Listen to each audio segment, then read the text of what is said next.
emocional propiamente tal.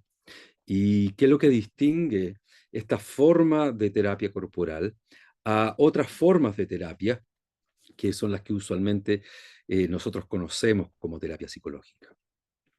La terapia corporal emocional tiene la característica de que decide acceder al mundo psíquico del individuo no desde la configuración en el lenguaje, es decir, no desde la representación de las ideas en palabras, sino que a partir de las sensaciones corporales de naturaleza emocional.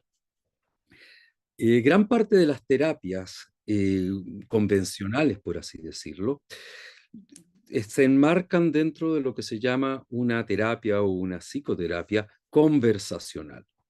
¿A qué se refiere esto? A que básicamente hay dos individuos, el terapeuta y el cliente o el paciente, dependiendo del enfoque psicológico, y estos dos individuos están conversando acerca de un algo.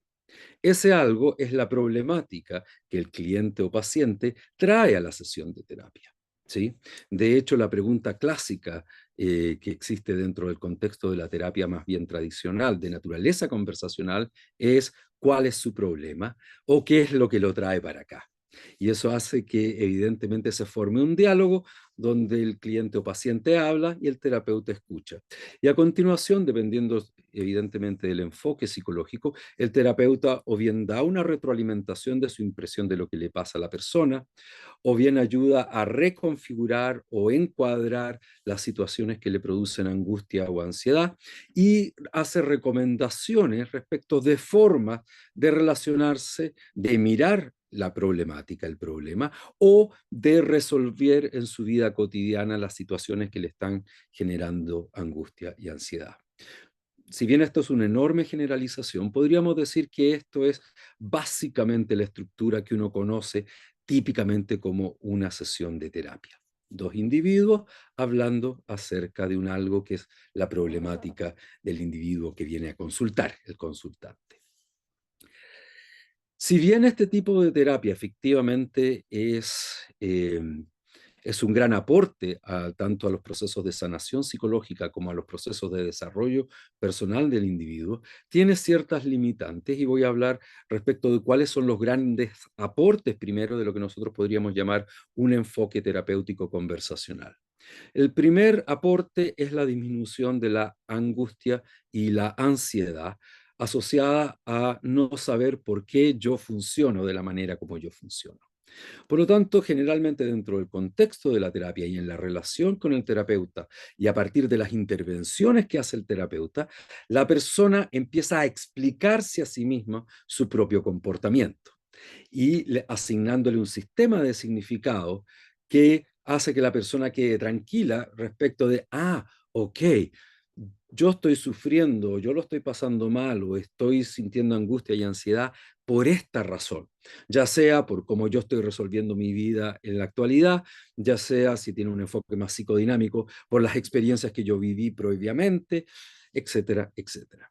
El gran aporte de la terapia conversacional es la disminución de la ansiedad y angustia a partir de la explicación, ya sea del origen de los síntomas o bien de los patrones subyacentes a estos mismos.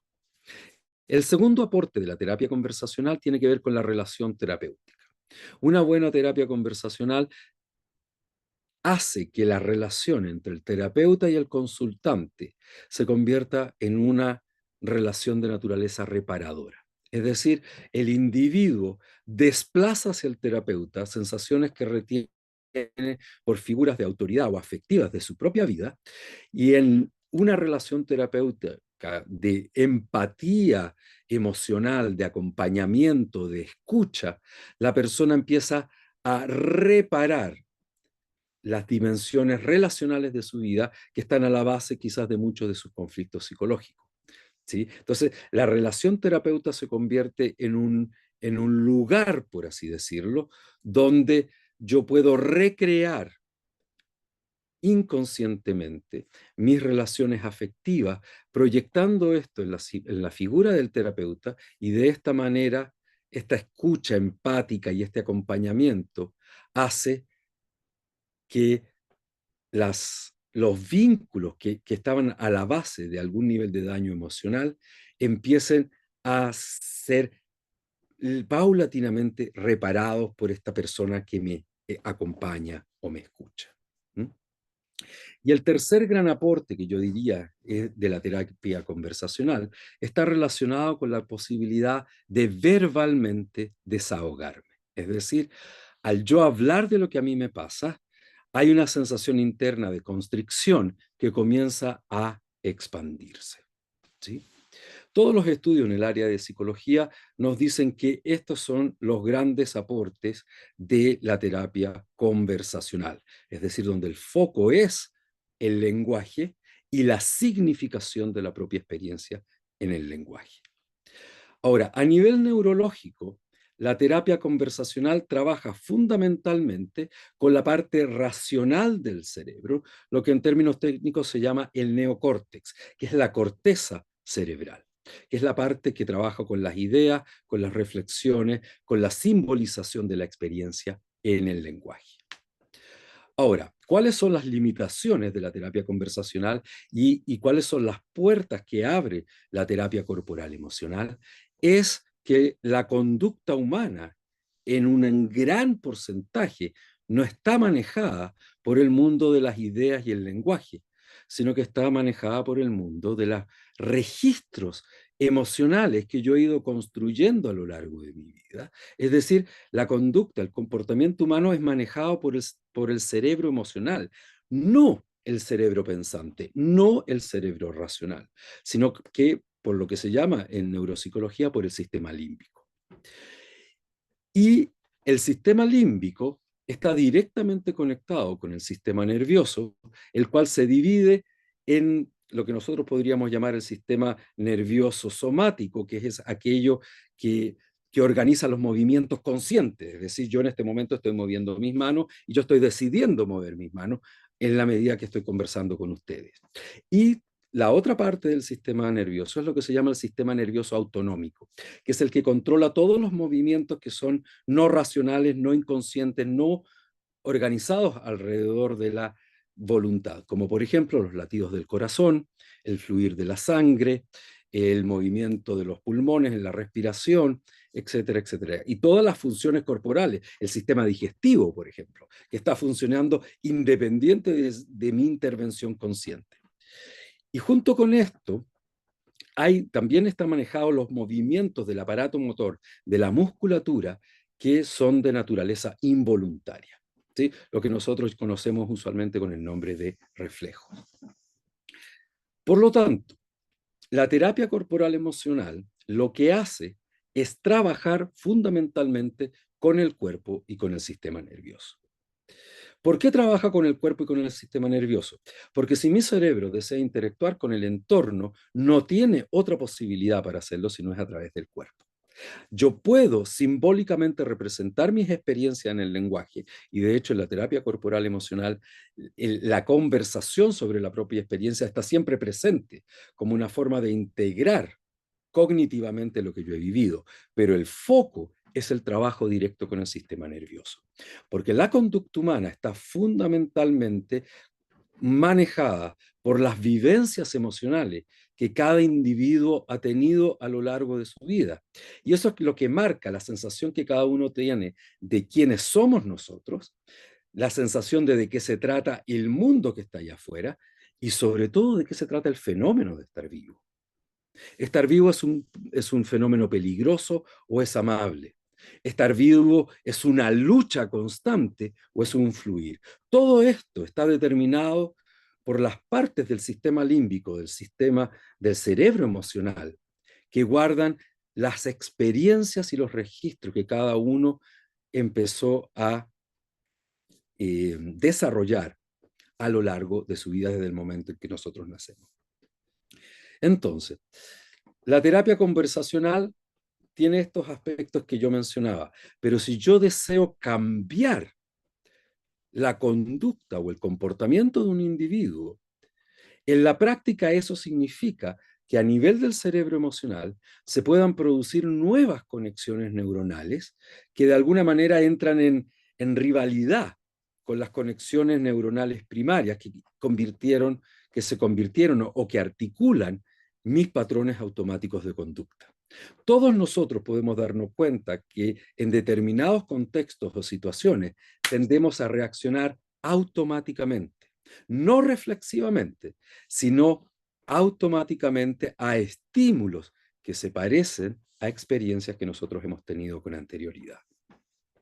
Ahora, el problema de esto es que toda reacción automática no lee el entorno y al no ser de naturaleza reflexiva, es simplemente un golpe que viene directamente desde el cerebro medio, en donde mi conducta, incluso yo conscientemente puedo ver que mi reacción de naturaleza emocional es desproporcionada, no es eficiente o no tiene que ver con lo que está pasando en este momento, pero no tengo la posibilidad de poder escoger otro comportamiento.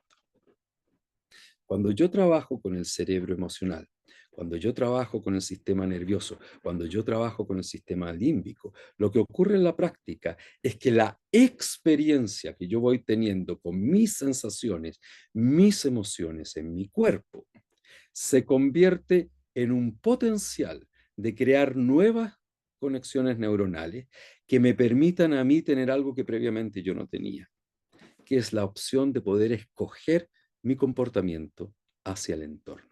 La mayoría de los seres humanos no tienen esa posibilidad, simplemente funcionan en automático. Cuando el famoso místico ruso George Gurdjieff decía que los seres humanos son robots, autómatas, se refería a esto. Nuestras respuestas al entorno son reacciones automáticas a estímulos similares a los que yo viví previamente, la mayoría de estos construidos dentro de los primeros 7 años de vida. Por lo tanto, si yo deseo cambiar a un individuo, y no estoy hablando de cambiar como muchas veces ocurre con una orientación más cognitivo-conductual o conductista, donde básicamente yo refuerzo o castigo comportamientos, muy como en la antigua película de la naranja mecánica. No sé si alguno de ustedes habrá visto alguna vez, pero ahí se mostraba un tratamiento conductista para tratar de modificar una conducta a partir de castigar conductas que la persona previamente las encontraba placenteras. Estoy hablando de la posibilidad de articular comportamientos que sean eficientes a mi relación con el entorno. Para hacer eso, yo necesito habitar mi cuerpo y necesito habitar mis emociones. Es decir, lo único que produce una transformación duradera del comportamiento humano es la experiencia directa. Y la experiencia directa no ocurre acá, ocurre acá. Tiene que ver con cómo yo me vivencio a mí mismo en mis sensaciones corporales y el espacio que mis propias emociones tienen dentro de este contexto. Por lo tanto, la mayoría de las terapias de orientación corporal lo que hacen es acceder a los contenidos psíquicos reprimidos, no a través del símbolo, no a través del lenguaje, sino a través de ejercicios corporales y de respiración que hacen que el sistema nervioso haga lo que sabe y lo que está biológicamente programado para hacer, que es traer experiencias no completadas de nuestro pasado a la superficie en un intento de cerrar los ciclos emocionales. El sistema nervioso es un gran completador de ciclos. Lo que busca hacer es poder volver a balance, a equilibrio, lo que se llama biológicamente, a un proceso de homeostasis. Y para poder hacer eso, para poder volver a balance y a equilibrio, lo que necesita hacer es procesar bioquímicamente las emociones que yo viví en determinado momento. Ahora, ¿cuál es el problema? Y aquí es donde nos unimos con la dimensión del trauma. Cuando nosotros vivimos experiencias que son muy difíciles y que nuestro cerebro reconoce como amenazantes, lo que el sistema nervioso hace es suspender la posibilidad de procesar emocionalmente lo que se está viviendo, porque presume que necesita responder instintivamente al entorno, visceralmente, para tratar de sobrevivir. Y al hacer eso, deja como en suspenso el poder cognitivamente y emocionalmente procesar la situación traumática o difícil.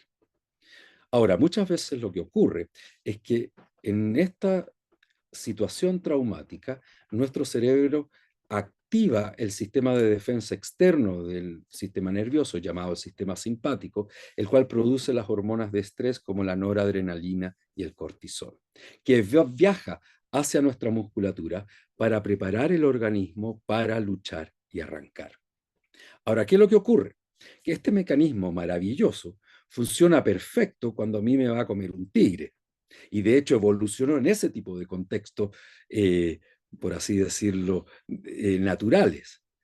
Pero el problema es que los seres humanos contemporáneos, gran parte del susto, del miedo, la sensación de amenaza, no proviene de que me va a comer un tigre o que algo me va a atacar desde afuera, sino que proviene del hecho de que yo me estoy imaginando catastróficamente un futuro que no ha ocurrido. 90% del sufrimiento humano en las sociedades industrializadas occidentales es producto de anticipación catastrófica, es decir, de imaginación. Por lo tanto, el aparato motor se carga, se llena de cortisol para producir una potencia cinética que me permite luchar o arrancar de una situación de peligro, pero resulta que yo me la estoy imaginando solamente y estoy tirado el día sábado en mi cama respecto de un trabajo que necesito hacer el día lunes. Y ese exceso de carga, el exceso de cortisol en la musculatura, no es realizada porque no hay movimiento que lo acompañe. Si yo tengo que arrancar del tigre o luchar con él, efectivamente todo el exceso de carga cinética en la musculatura es realizada por el movimiento. Por lo tanto, aquí tenemos otro factor fundamental que no es abordada por la terapia conversacional, que es la tensión crónica de la musculatura. Los músculos van quedando crónicamente tensos, preparados para situaciones de peligro que nunca han ocurrido y que probablemente incluso es posible que nunca ocurran. Entonces, ¿qué es lo que hace la terapia corporal emocional? Aborda toda esta problemática directamente desde el cuerpo. Primero aborda las tensiones crónicas de la musculatura, de tal manera que el organismo tenga la posibilidad de volver a balance. Porque la forma como opera nuestro cerebro emocional es que está todo el tiempo analizando la relación con el entorno y viendo si existen peligros reales a los cuales tener que enfrentar. Ahora, como les decía yo, gran parte de los peligros son imaginarios, por lo tanto no involucran acciones fisiológicas que me ayuden a mí a descargar esta tensión. Por lo tanto, los músculos quedan tensos. El hipotálamo en mi cerebro recibe mensajes de otra estructura cerebral que se llama el tálamo, que está todo el tiempo observando la musculatura y viendo si los músculos están tensos o relajados. Si los músculos están tensos, el tálamo le dice al hipotálamo, seguimos en peligro, sigue activando el sistema de defensa externo del organismo para que poder enfrentar este peligro y poder luchar o arrancar. Es decir, seguimos produciendo hormonas de estrés.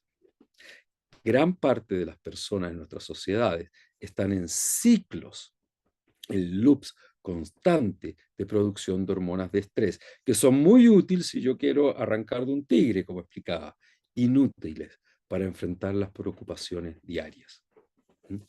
Porque aquí hay otro problema que creo que es importante mencionarlo. Este sistema, el que produce las hormonas de estrés, tiene una de sus funciones, es suspender el sistema inmunológico, que es el sistema que nos protege de los peligros internos, ¿sí? De los virus y las bacterias. Por lo tanto, si yo estoy en ciclos constantes de estrés emocional, yo corro un peligro real de enfermarme seriamente, porque mi organismo está todo el tiempo suspendiendo el sistema inmunológico.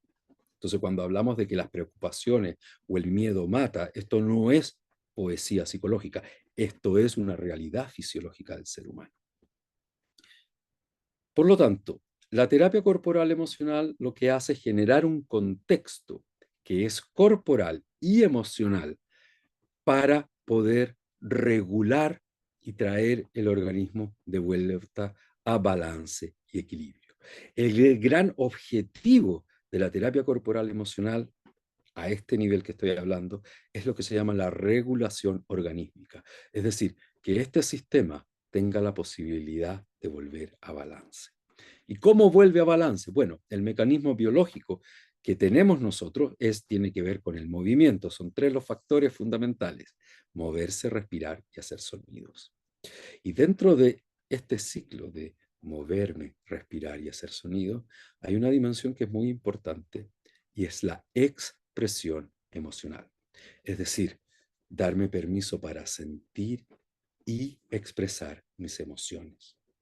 Las emociones es como el puente que ocurre entre mi cerebro y mi cuerpo y me da la posibilidad, a partir de su externalización, a partir de su expresión, de sacarlo hacia afuera, le da la posibilidad a este organismo para volver a balance y equilibrio. Y en la medida que yo voy teniendo nuevas experiencias de naturaleza corporal y emocional, mi cerebro, el cerebro emocional, va generando nuevas conexiones neuronales que empiezan a darme la posibilidad de que yo eventualmente pueda escoger cómo yo respondo al entorno y no esté como un autómata respondiendo frente a un estímulo similar. El organismo humano logra su equilibrio y balance en todos los niveles fisiológicos a partir de la externalización de los procesos internos, es decir, sacándose afuera lo que yo tengo adentro. El sistema digestivo, como ustedes se imaginarán, funciona de esta manera. Nuestro mundo emocional también.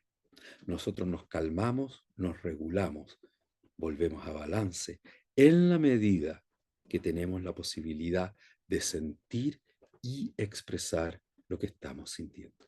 Y cuando digo expresar no me refiero a simbolizarlo en el lenguaje, no me refiero a decir estoy muy triste o tengo mucha rabia o estoy con miedo, aunque eso puede ser parte de ello, pero eso no es suficiente. Decir estoy muy triste, perdón, tiene el mismo efecto de regulación en el organismo que decir tengo muchas ganas de ir al baño.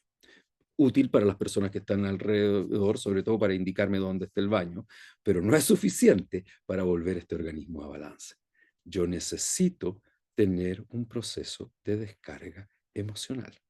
Y en la medida que tengo esa posibilidad, el organismo tiene la posibilidad de volver a balance en este momento respecto de las situaciones históricas que no tuvo la posibilidad en su momento de procesar emocionalmente.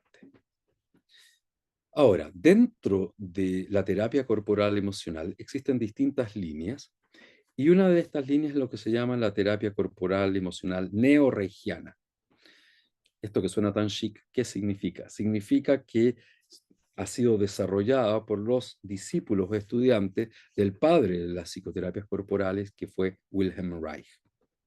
Wilhelm Reich fue discípulo originalmente de Sigmund Freud, el padre de la psicoterapia, y fue la primera persona que prestó atención al cuerpo dentro de un contexto terapéutico en Occidente. Y sobre todo prestó atención a las emociones en el contexto terapéutico de Occidente.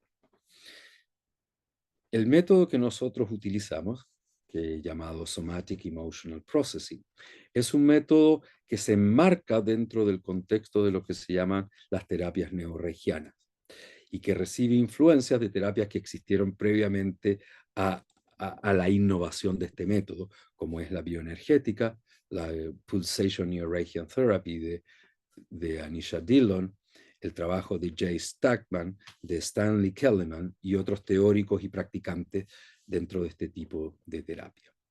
Ahora, ¿cuál es? Yo diría que es una de las características fundamentales dentro del contexto que estaba hablando de Somatic Emotional Processing. Tiene que ver con el aspecto relacional.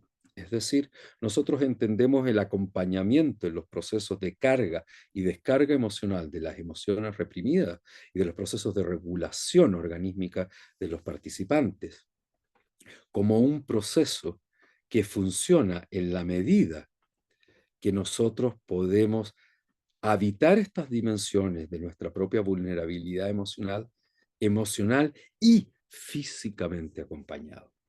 Es decir, esto no es un proceso que uno hace solo, sino que es un proceso en el cual yo estoy siendo acompañado físicamente, estoy siendo tocado, estoy siendo sostenido, estoy siendo alentado y estoy siendo ayudando a regularme también por el facilitador, los asistentes o el terapeuta que me está acompañando. ¿Mm? Si nosotros pensamos que gran parte del sufrimiento humano es de origen relacional y se está relacionado con la insatisfacción de nuestras necesidades infantiles o de nuestras necesidades afectivas y emocionales a lo largo de nuestra vida, es de perogrullo entender que la sanación también necesita ocurrir en un contexto relacional. Los estudios sobre este tema nos dicen que lo que hace que una experiencia sea traumática no es lo difícil de la experiencia en sí, sino el contexto emocional de contención o cuidado donde este ocurre, que usualmente implica la ausencia, si somos niños, de nuestro cuidador afectivo o de las personas que están encargadas de cuidarnos. Por lo tanto, el proceso de sanación en algún sentido o el proceso de integración o de desarrollo personal necesita ocurrir en un contexto relacional, donde hay alguien que me está acompañando, que me puede ofrecer una posibilidad que desde mi perspectiva es simplemente maravillosa. Y esa posibilidad es lo que se llama una resignificación emocional, que es muy distinta a la resignificación cognitiva y es mucho más profunda que la resignificación cognitiva. ¿Qué es lo que implica esto en la práctica?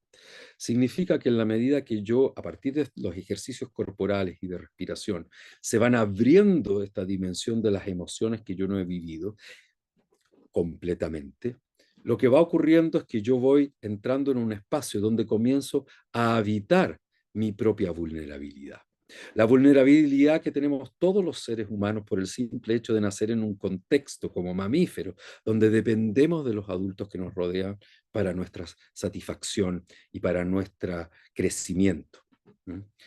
Y el problema es cuando nuestras necesidades afectivas no son cubiertas, esta vulnerabilidad previa a todo el acorazamiento emocional que desarrollamos durante nuestra vida, empieza a comenzar a ser asociada con desamparo. Y evidentemente que nadie quiere volver a sentirse desamparado. Por eso es que muchas veces existe miedo a poder habitar estas dimensiones del sí mismo.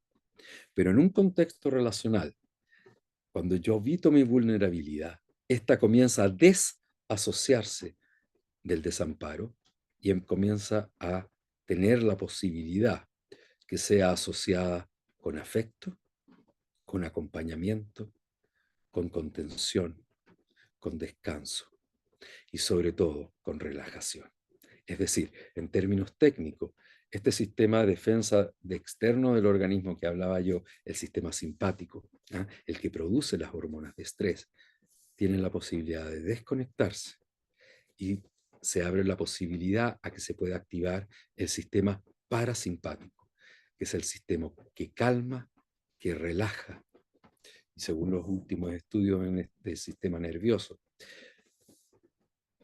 tienen la posibilidad, en el momento que este sistema está activado de nuestro sistema nervioso, tienen la posibilidad de que estas asociaciones de las cuales estaba mencionando, vulnerabilidad con afecto, con contención, con compañía, tienen la posibilidad de que estas experiencias se integren en un nivel que no es racional o cognitivo, sino que es directamente al cerebro emocional, directamente al sistema límbico. ¿Y cuál es la posible consecuencia de todo esto? Bueno, primero, la desautomatización de la conducta, donde yo tengo posibilidades de tener un abanico de respuestas al entorno, porque tengo muchos registros emocionales distintos. Y lo segundo, en la medida que uno habita el cuerpo y las emociones, existe la maravillosa posibilidad de volver a sentirse vivo. Que desde mi perspectiva es el objetivo final de estar en este lugar, ¿sí? Eh, la mayoría de las personas en las sociedades industrializadas están vivos nominalmente, digamos, pero muchas veces lo que ocurre es como un suicidio a 70 años plazo. O sea, cuando se muere es como que finalmente esto ha sido legalmente sancionado, pero esta persona dejó de estar viva hace muchísimos años. Y el temor a lo impredecible hace que las personas pongan toda su ficha en esta predictibilidad de la insensibilización y el acorazamiento emocional. Desde nuestra perspectiva, mucho más es posible para nosotros. Y el objetivo final de este tipo de trabajo, más allá de la resolución de conflictos internos, que evidentemente está incluido, tiene que ver con volver al flujo de la vida en este planeta Y eso tiene que ver con recuperar nuestra capacidad de sentir, nuestra capacidad de expresarnos y volver a sentirnos vivos. Eso, media hora me dijeron, media hora por reloj. No sé si hay alguna pregunta o comentario.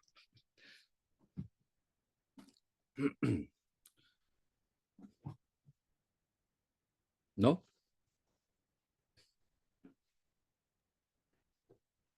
Quienes quieran Pueden, hacer preguntas pueden abrir su micrófono, levantar la mano. voy a ponerme los lentes porque eso, para poder ver quiénes están acá. Si les logro ver a la persona. Ujú. ¿Hay alguna duda, comentario o no sé, algo que quieran mencionar?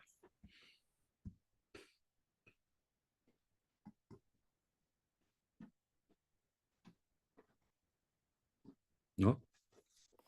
Yo quiero hacer una pregunta. Hola, Por supuesto. Francisca, te Francisca, veo. sí. Sí. Eh, bueno, no sé si me vas a poder contestar, pero es una pregunta como en Tampoco lo relación sé, a, pero lo podemos intentar. ya, a las distintas terapias corporales emocionales Sí, o más somáticas. Hay otra que he sí. escuchado y que he tenido como experiencias de trabajar con el método de integración cognitivo corporal. No sé si Ujú. conoces esa. No la he escuchado nombrar. ¿Sabes tú quién Ah, la ya. desarrolló? ¿O en qué Eh, contexto, en qué línea? Sí, ¿Sabes era tú? una, o sea, entiendo que la desarrolló una bióloga que trabajaba con Maturana y que en algún momento Ok, creo como, sí, sí. quería ver como si Ahora hay sé cuál es el como punto las que trabaja. distintas corrientes dentro de las terapias Sí, somáticas, si puedes contarme un poco qué sabes de eso, como cuáles son las diferencias. Eso, Carmen Cordero por ahí dice. Carmen Cordero, sí. A ver, no soy un experto sobre ello, tengo información general, por lo tanto, mm, perdonen, sean gentiles conmigo y perdonen si no tengo un alto nivel de certeza respecto a lo que estoy diciendo, porque solamente tengo información referencial. Me da la impresión que el trabajo con el sistema nervioso que desarrolló ella tiene más, está más asociado al trabajo con las sensaciones corporales más que directamente con las emociones reprimidas. ¿Sí? Hay un énfasis más grande en la resensibilización corporal, que también es algo que nosotros hacemos, pero la diferencia fundamental es que nosotros hacemos mucho más énfasis directamente en el trabajo con las emociones, más que exclusivamente con las sensaciones. Por lo tanto, en las terapias neorreikianas tienden a focalizarse más en los procesos de carga, de proceso y de descarga emocional. ¿Sí? Entonces trabajamos mucho más con la tristeza, con la rabia, con el miedo, con la alegría, con las frustraciones, buscando traer el organismo a equilibrio o balance a partir de la externalización y la descarga de estas emociones.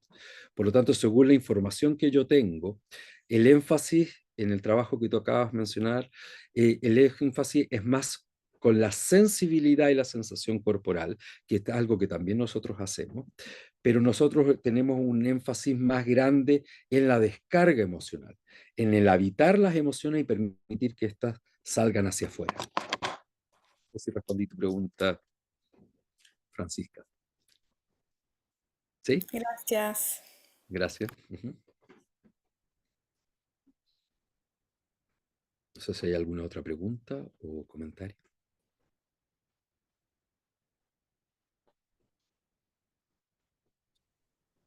Hola, yo soy de Hola, Argentina. Patri. Hola, Patri.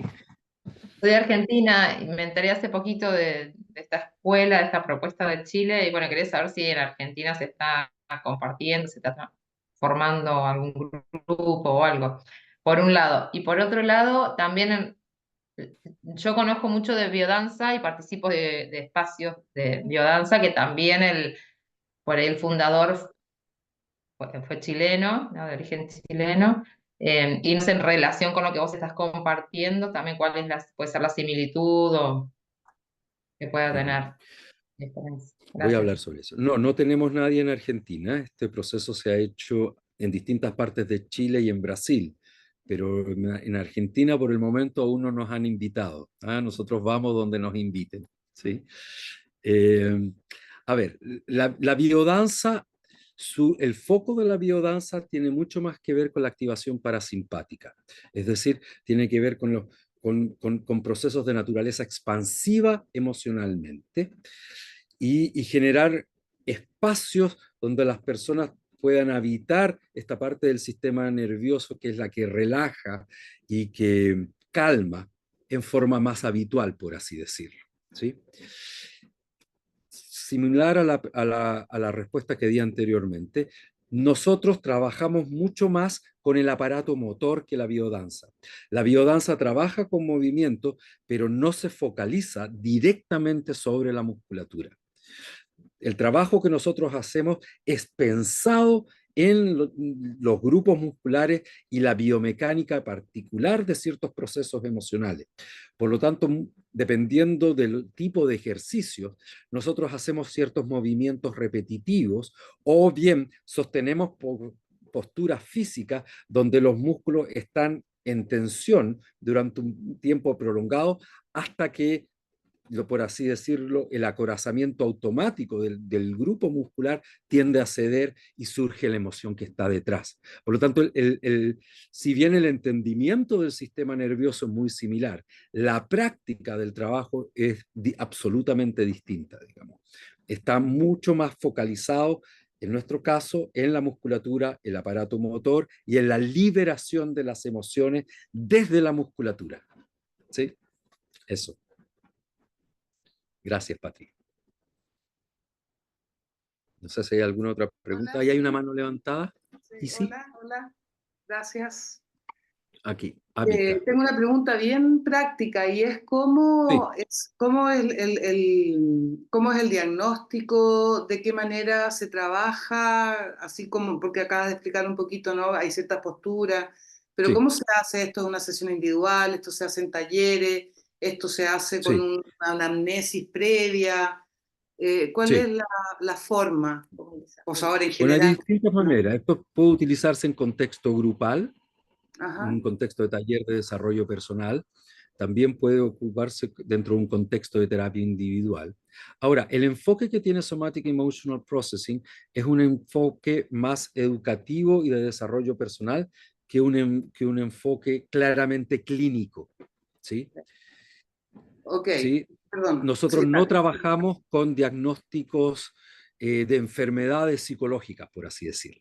¿Sí? No, comprendo. Nuestro enfoque es más de desarrollo personal y educacional. Ahora, eso no significa que esté ausente de elementos diagnósticos, ¿sí?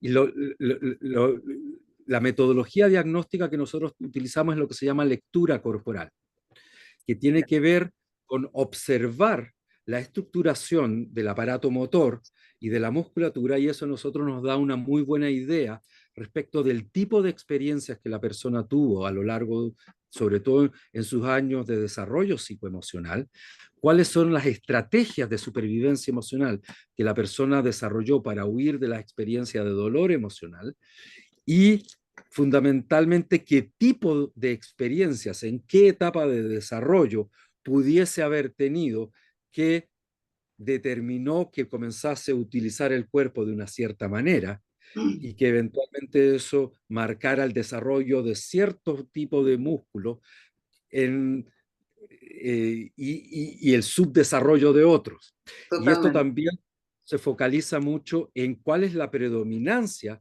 de lo que podríamos decir de la activación autonómica del sistema nervioso. Es decir, existe una predominancia defensiva que está asociada al sistema de hormonas de estrés, al sistema simpático, o lo que se llama una disociación parasimpática, que tiene que ver con los procesos de desconexión emocional, que también producen una estructuración del aparato motor de la musculatura. Y con esa observación, me imagino, y con esa posibilidad de diagnosis, también ya el Sí, cliente, el paciente, no sé cómo le dice, tiene la posibilidad de tener cliente, consultante. conciencia, el cliente, el Exacto. consultante, tiene la posibilidad ya de tener de pronto un primer espacio de conciencia, de mirar y poder desde ahí ya generar un movimiento, ¿no? efectivamente. Y también eso determina el tipo de ejercicios que se utilizan. ¿Sí? Perfecto. Hay gente que lo que necesita, por ejemplo, si alguien estructuralmente tiene gran parte de la energía retenida en la musculatura esquelética superior, por ejemplo, Ajá, brazos, mandíbula, los tipos de ejercicios, estos son ejercicios orientados fundamentalmente a la descarga del ajá, exceso de esta energía.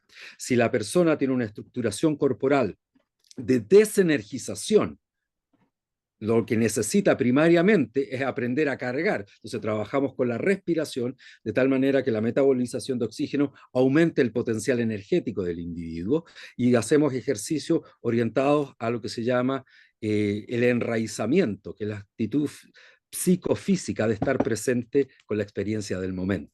Entonces todo esto está determinado evidentemente por el diagnóstico de la tipología corporal. wow. Y una Uh -huh. última cosa, disculpen si alguien más quiere Por supuesto. preguntar, pero ¿y la experiencia de trabajo con trauma?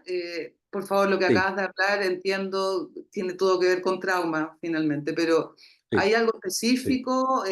¿Hay personas que llegan con situaciones traumáticas a la base como ya declarada y se pueda trabajar desde ahí? ¿O eso pasa por obviedad, digamos, dentro A de este ver, proceso de desarrollo que tú estás hablando? sí, a ver, depende mucho, ¿eh? O sea, bueno, hoy en día lo que está muy de moda es el trauma complejo, digamos, Sí. y evidentemente que esto cabemos todas las personas en la sociedad industrializada Sí, todo. occidental en ese molde, evidentemente. Perdona, claro que yo Por trabajo en supuesto, una clínica, discúlpame, te lo pregunto porque yo trabajo en una clínica de salud mental integrativa. Entonces ahí las ok, perfecto. situaciones vamos muy poquito a poco yendo a situaciones traumáticas que Sí. logramos liderar y que nos permiten salir de Ahora, consumo y varias cosas. Por eso te lo si pregunto. la persona está severamente traumatizada, evidentemente el trabajo está mucho más enfocado a la descarga del exceso de energía en el aparato motor más que con la conexión emocional, por ejemplo. Comprendo, ya. No hacemos tanto énfasis en la conexión con las emociones, sino que hacemos más énfasis en la descarga de la energía residual en la musculatura, cosa que le permita al organismo volver a balance. Ahora, si la persona tiene trauma complejo, no severamente traumatizada, es más fácil trabajar con la conexión y la descarga de las emociones. Y evidentemente el practicante va modulando esto dependiendo de qué es lo que la persona necesita y viendo también cómo opera su sistema nervioso y cómo responde el cuerpo a los ejercicios. ¿Sí? Entonces no es que haya como un modelo de 10 pasos, sino que básicamente el practicante, eventualmente la idea es que sea capaz de adaptar el trabajo corporal y emocional a los requerimientos del cliente y a las necesidades y al nivel de trauma también. Eso.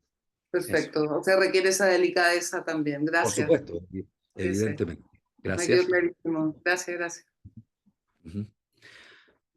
Ya alguien más tenía la mano levantada. Faust, para que lo desbloquee la Haki. Hola, Hola. ahí desbloqueé la... Quería consultar en relación a lo que hablábamos de cómo esta forma de relacionarnos con las emociones y con el cuerpo surge Sí, desde muy temprana edad, hasta los 7 años hablamos, donde sí. en general la expresión del cuerpo tiene que ver con el juego, o sea, Uh-huh. de ese punto de vista. Como que quería consultar por algún consejo como para dar a personas que tienen hijos o hijas y que quieren un poco hacer que estas personas puedan ser un poco más dueñas de sus emociones, quizás a través del juego. Y también una segunda pregunta Uh-huh. en relación, o quizás ligada, en cómo se relaciona el entorno con o sea, más que el entorno, en dónde yo juego, dónde yo me ejercito, dónde yo existo, y la relación con las corazas musculares que estábamos hablando también recién. Me imagino, por ejemplo, en el agua quizás hay formas de poder acceder a otro tipo de musculatura que no hacemos Uh-huh. habitualmente y que podría tener una buena Uh-huh. relevancia clínica, por ejemplo. Uh-huh. Entiendo. A ver, lo primero es que esto es una terapia para adultos y mi entrenamiento tiene que ver con adultos. No tengo entrenamiento para trabajar ni con adolescentes ni con infantes. Por lo tanto, sería un poco fanfarrón de mi parte hacerte una recomendación en esa línea, en algo que está absolutamente fuera de mi especialización. La terapia corporal emocional no es que no pueda ser aplicada en contextos infantiles o adolescentes, pero requiere un entrenamiento extra. Estos ejercicios y los sistemas diagnósticos están pensados para personas que tienen más de 20 años y menos de 70, ¿sí? Pues no se puede hacer lectura corporal en personas sobre 70 porque el organismo comienza a colapsar. Por lo tanto, eventualmente todas las estructuras se ven colapsadas, ¿sí? Eh, por lo tanto, la pregunta que me haces, desafortunadamente, Fausto, está absolutamente fuera de mi área de especialización y este tipo es un tipo de terapia que está pensada para adultos, lo cual no significa que no se pueda aplicar.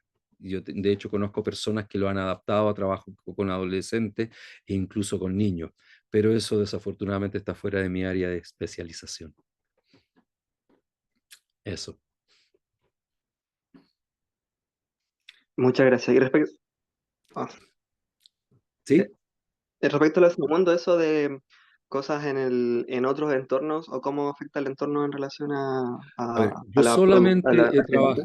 yo solamente he trabajado en tierra con este tipo de trabajo. Tampoco tengo experiencia de trabajo en contextos como lo que tú mencionas, como trabajo en el agua.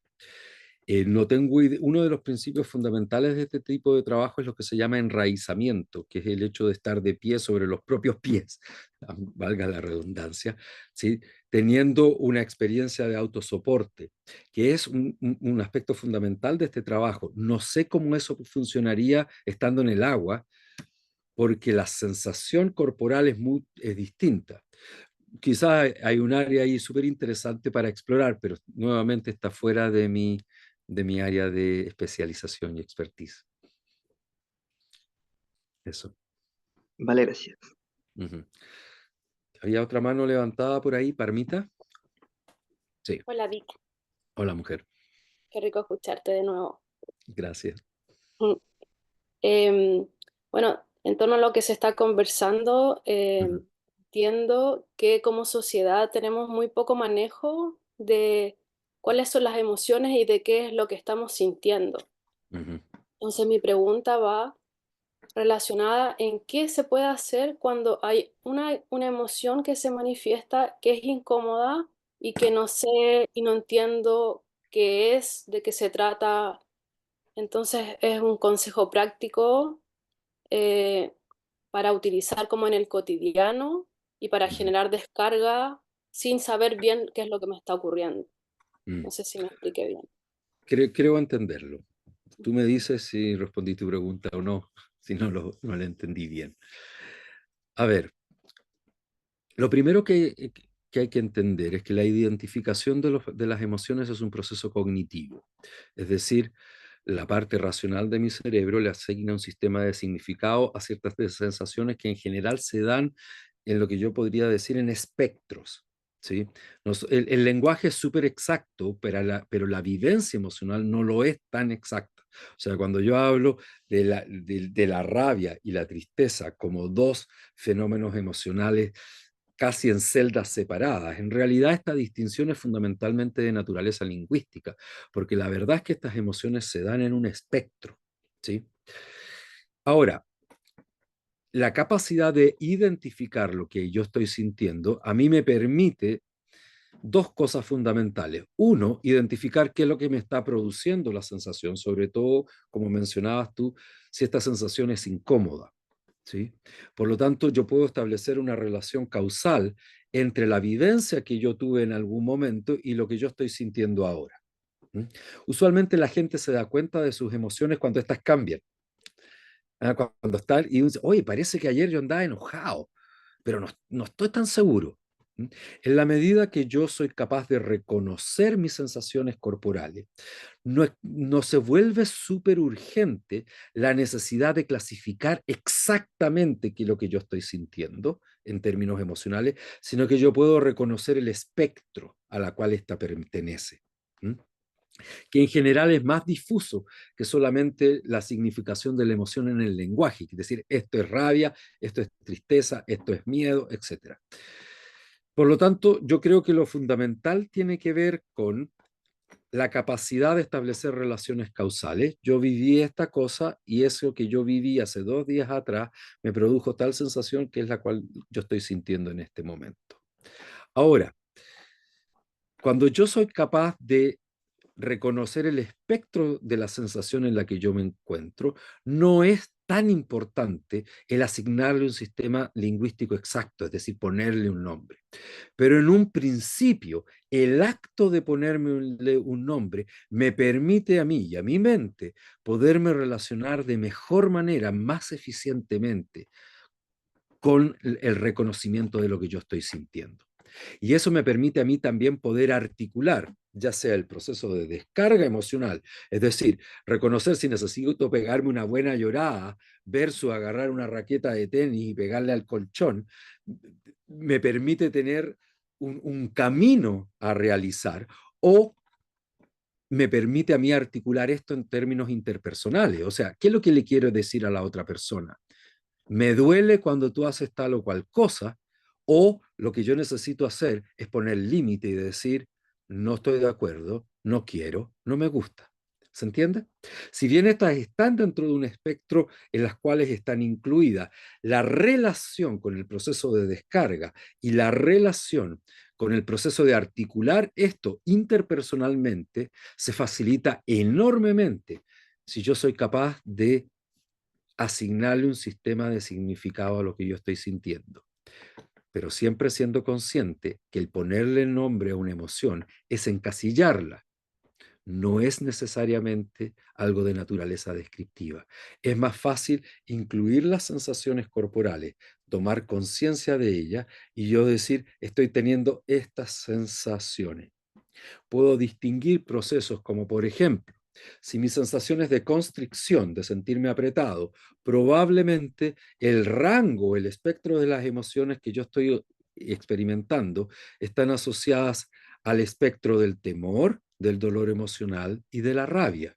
Versus, si yo me siento con una sensación corporal expansiva, como de flujo, como de liviandad, lo más probable es que el espectro de las emociones que yo estoy experimentando pertenezcan a sensaciones de tranquilidad, alegría, ternura, comodidad. ¿Sí? No sé si respondí tu pregunta, Barmita. Sí, la respondiste, pero me gustaría saber qué es lo que se hace, porque efectivamente no no es una situación de expansión la que uno está viviendo cuando quiere descargar. Pero si Bueno, está esa incomodidad, no hay un entendimiento de qué es lo que está ocurriendo, pero tampoco existe como una carga tan alta para generar un proceso de descarga. lo que Entonces, yo puedo hacer en la práctica, es en la intimidad idealmente de mi propia habitación y asegurándome que nadie me interrumpa, aumentar el flujo respiratorio, sobre todo el proceso de inhalación. ujú, Eso va a inmediatamente aumentar el umbral de sensación, porque el cuerpo siente en la medida que hay movimiento. Motilidad, movimiento y sensación van siempre unidas.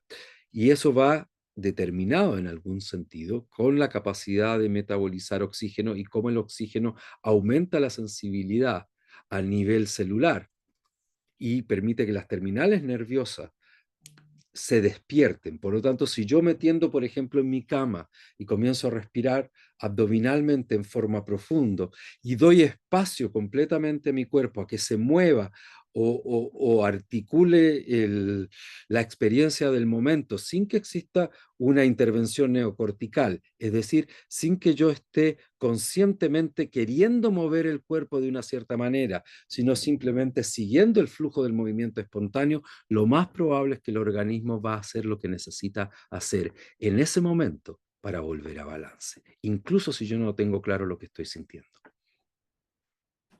Eso. gracias. Ajá. ¿Cómo andamos de tiempo aquí? Yo creo Aquí, que ya estamos. Si es aquí que la hay Maggie tiene alguien, una no sé pregunta si que hay me está alguien. filmando, así que Ah, bien. Ya. Yo la voy a repetir porque creo que en Zoom no se escucha muy bien los sonidos de background. Dale. Si yo soy psicóloga, ¿cómo puedo utilizar la terapia corporal emocional en mi consulta? ¿A Ok. qué me sirve? Una cosa súper práctica. Ujú. La pregunta que ella me hace es, si yo soy psicóloga, ¿cómo puedo utilizar la terapia corporal emocional en mi consulta? ¿Mm? A ver, fundamentalmente, hay muchas dimensiones que tienen que ver con el trabajo de la terapia corporal emocional, pero yo diría que lo más fundamental tiene que ver con la posibilidad de producir procesos de regulación emocional que ocurren bajo la conciencia.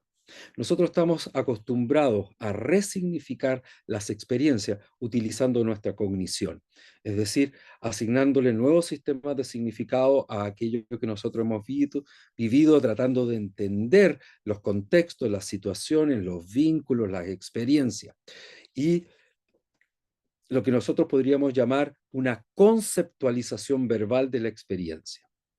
Desde nuestra perspectiva, hay toda una dimensión que tiene que ver con lo que yo mencionaba, con esta reasociación, que no es de naturaleza cognitiva, sino que es de naturaleza emocional, que afecta directamente el funcionamiento del sistema límbico, en el cual yo tengo la posibilidad de volver a esta sensación de calma, volver a esta sensación de balance, resignificar emocionalmente lo que yo estoy sintiendo, lo que yo viví, lo que fue traumático, sin la intervención directa de mi cognición.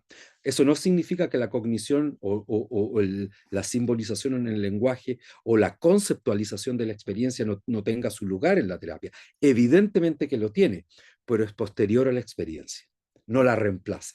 Yo vivo algo corporal y emocionalmente y a continuación yo le asigno un sistema de significado a mi vivencia de naturaleza verbal, yo la conceptualizo y eso me permite a mí poderlo integrar cognitivamente, pero hay un proceso que está siendo integrado a nivel inconsciente, a nivel corporal y emocional.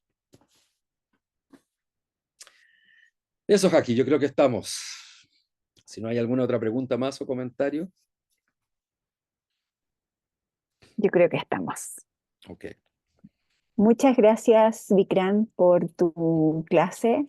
Siempre es un gusto seguir aprendiendo. También gracias a todos los que se conectaron. Contarles que tenemos algunos eventos por suceder. Les dejé ahí un teléfono de contacto para que nos escriban.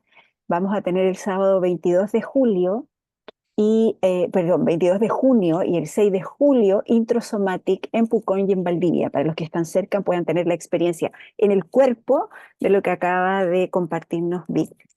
Y también contarles que el 5 de agosto parte la formación 2024 para terapeutas de Somatic Emotional Processing.